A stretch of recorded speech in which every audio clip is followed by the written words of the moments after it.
আসসালামু আলাইকুম। সবাইকে অনেক অনেক শুভেচ্ছা এবং স্বাগতম আমার এই নতুন ভিডিওতে। আজকে আমরা ত্রিকোণমিতিক অনুপাতে আরেকটি স্পেশাল অঙ্ক করার চেষ্টা করব। এখানে বলা আছে cos to the power 4x divided by cos square y plus sin to the power 4x divided by sin square y সমান সমান 1 হলে প্রমাণ করো যে cos to the power 4y cos square x sin to the power 4y sin square x। এখানে আসলে যদি দেখেন তাহলে x আর y ভেরিয়েবলটাকে আমি উল্টে দিছে। এটা করার জন্য যেটা একটু করা লাগবে সেটা হলো, যেহেতু আমরা জানি যে cos square plus sine square Y সমান সমান cos square A plus sine square A সমান সমান ওয়ান, এই সূত্রগুলো আমরা জানি, বা cos square X plus sine square X সমান সমান ওয়ান, আমরা এটা জানি। So, আমরা এখানে যে কোনো চলকের জন্য, দুইটা চলকের জন্য আমরা একটু ধরে নিব যে এই ভ্যালুটা এত। এটা আপনি সাইনের জন্য ধরতে পারেন, কজের জন্য ধরতে পারেন। আমরা আমাদের সুবিধার জন্য ধরে নিয়েছি, ধরি এ সমান সমান কজ স্কোয়ার এক্স আর বি সমান সমান কজ স্কোয়ার ওয়াই। ওকে, তাহলে যদি আমরা এটা করি, আপনি খুব সহজেই বলতে পারবেন যে সাইন স্কোয়ার এক্স সমান কত হবে। সাইন স্কোয়ার এক্স সমান হবে হলো, তাহলে আমরা সহজে বলতে পারি সাইন স্কোয়ার এক্স সমান সমান 1 - a, আবার সাইন স্কোয়ার ওয়াই সমান সমান 1 - b। ওকে, এখন আমরা আমাদের যেটা দেওয়া আছে সেটাকে কনভার্ট করে ফেলি। আমরা বলেছি কজ স্কোয়ার এক্স, এখানে আছে cause two the power 4x, তাই না? Cause two the power 4x কে যদি আমরা এটাতে বসাই তাহলে এটা আসবে হলো এ স্কোয়ার, রাইট? ঠিক কিনা? Divide by cos square Y. আমরা কজ স্কোয়ার ওয়াই কে কি বলতে পারি? কজ স্কোয়ার ওয়াই হলো বি, এটা আমরা বি লিখে দিলাম। ওকে, এবার হলো sine to the power 4x, sine to the power sine square X হলো এটা 1 - a, তাহলে এটাকে আমরা লিখতে পারি 1 - a তার স্কোয়ার, রাইট? আর নিচে আছে সাইন স্কোয়ার ওয়াই কে আমরা বলতে পারি 1 - b, 1 - b এখানে কোন স্কোয়ার নাই, সমান সমান 1, রাইট?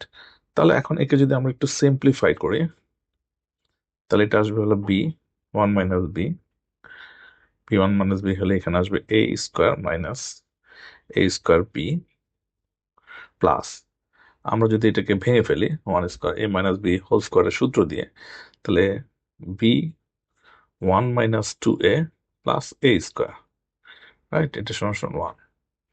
এখন এটাকে যদি আমি আরো সিম্পলিফাই ওইটাকে ওই পাশে নিয়ে যাই, তাহলে আমরা পাচ্ছি হলো A square minus A square B plus B minus 2ab plus A square B সমান সমান হলো বি মাইনাস বি স্কোয়ার। এখন দেখেন এইটা আর এটা কাটা চলে যাচ্ছে, আমরা আবার বি আর এই বিটাও কাটা চলে যাচ্ছে।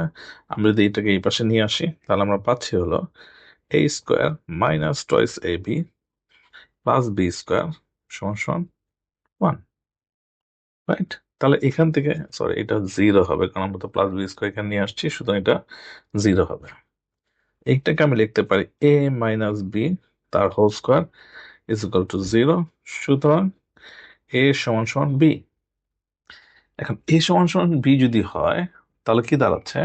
কজ স্কোয়ার এক্স সমান সমান কজ স্কোয়ার ওয়াই, আবার সাইন স্কোয়ার এক্স কেউ আমরা সমান সমান বলতে পারি, কারণ কি? কারণ হচ্ছে এটা একই ভ্যালুজ আর কি, রাইট? তাহলে আমরা পেলাম এ সমান সমান বি। তাহলে আমরা লিখতে পারি কজ স্কোয়ার এক্স সমান সমান কজ স্কোয়ার ওয়াই, আবার লিখতে পারি সাইন স্কোয়ার এক্স সমান সমান সাইন স্কোয়ার ওয়াই। এখন আমাদের লেফট হ্যান্ড সাইডে কি দেওয়া আছে? লেফট হ্যান্ড সাইড আমাদেরকে যেটা প্রমাণ করতে হবে, সেখানে আমি যদি সংক্ষেপে লিখি লেফট হ্যান্ড সাইড সমান সমান cos to the power 4y, এটাকে আমি লিখতে পারি cos স্কোয়ার এক্স, নয় cos স্কোয়ার এক্স, যদি cos to the power 4y কে আমি, আচ্ছা ফার্স্ট আমি এটা লিখি cos to the power 4y plus যাতে সিম্পলিফাই হয়, plus sign to the power 4y সমান সমান সাইন স্কোয়ার এক্স। আচ্ছা, এখন আমরা লিখি cos square cos to the power 4y কে আমি লিখতে পারি cos to the power 4x So এটা এক্স ছিল, এটা এক্স, হ্যাঁ, এটা হলো কজ স্কোয়ার এক্স প্লাস এটাকে আমি লিখতে পারি sine to the power four x.